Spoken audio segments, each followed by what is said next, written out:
yatongoza manifesto yaffe ey'NRM egamba protecting our gains.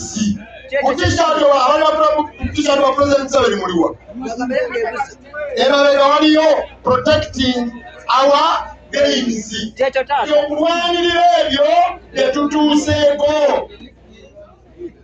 nga tubitwala muki mu maaso. Enkola yaffe n'amaki emu.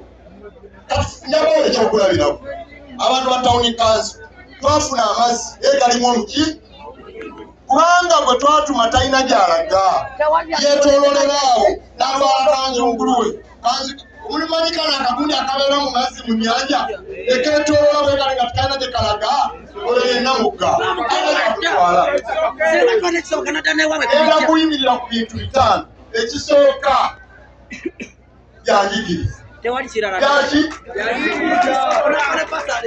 era bendi bassa mu magambo, abasomesa mu magambo